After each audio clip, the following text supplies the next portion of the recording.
Good afternoon. As promised, here's a Jane Eyre open mic. I am going to have us think about space, even though there are lots of interesting things that we could talk about. But I think thinking about space can also lend it to yourself to talking about gender or class, if that's interesting to you. The narrator's voice is also really interesting in this novel. So if we don't get to that through the topic of space, we will definitely address it. This is a really interesting first person narrator. Think about the subtitle of Jane Eyre too as an autobiography. So there were some really interesting spaces in Jane Eyre. Each of the homes that she lives at will be really important. So thinking about the Reed household, thinking about Lowood, the orphanage that she goes to, sort of like an orphanage, and then Thornfield Hall, and then the Rivers house, Moore house.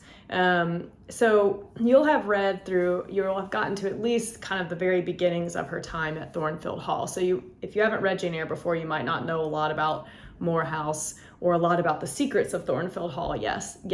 But you'll definitely can talk about the Reed household, and you can talk about, or you could talk about Lowood if you wanted to.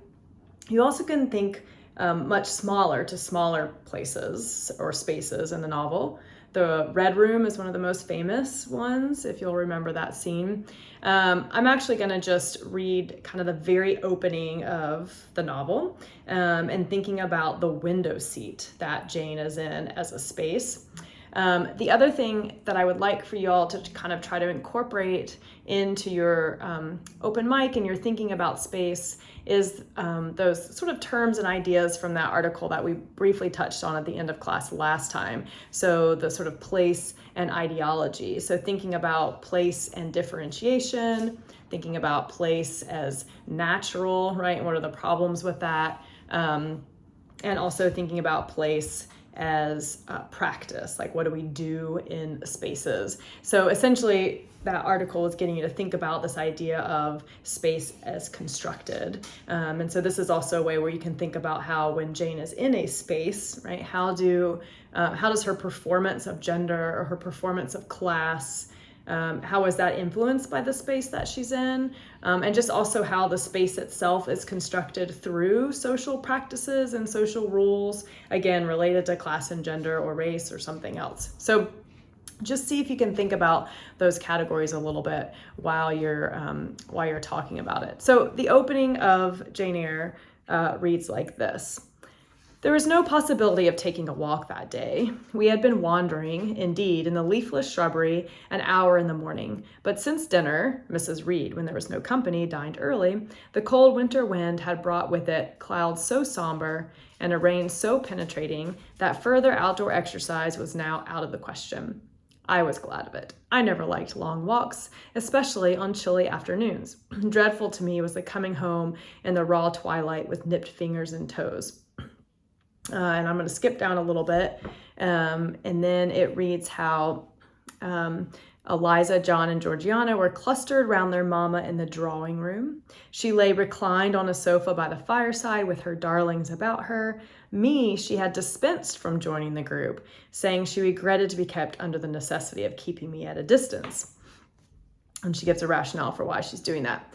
And then Jane says, a breakfast room adjoined the drawing room. I slipped in there. It contained a bookcase. I soon possessed myself of a volume, taking care that it should be one stored with pictures. I mounted into the window seat.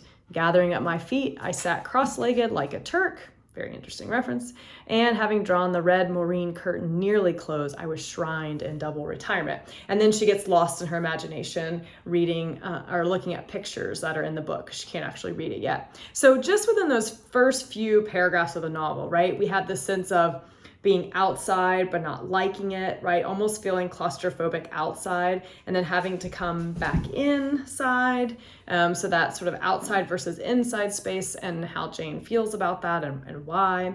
And then you have that sort of differentiation, right, of the chosen children, right, the real children in the drawing room by the fire with their mom there. So there's sort of that Victorian ideal of the happy home and the hearth. And then Jane is sent away from that space but then sort of claims her own space in this window seat. And then what she does in that window seat is important too. And then, of course, right after that scene, there is the conflict between her and John. So that's one example of how like space is just everywhere in this novel, but not just the spaces, but the way that Charlotte Bronte draws attention to the socially constructed nature of that space, and how so much of that space really influences Jane, her conception of herself, the formation of her identity. So I would love to see you pick a space, whether it's one of the big spaces of the houses or a small little space. That part doesn't matter. Go ahead and read part of the passage to us of where that space happens, and then what do you find interesting about that space, right? What happens in it? How does it affect Jane or some other character, or the reader for that matter?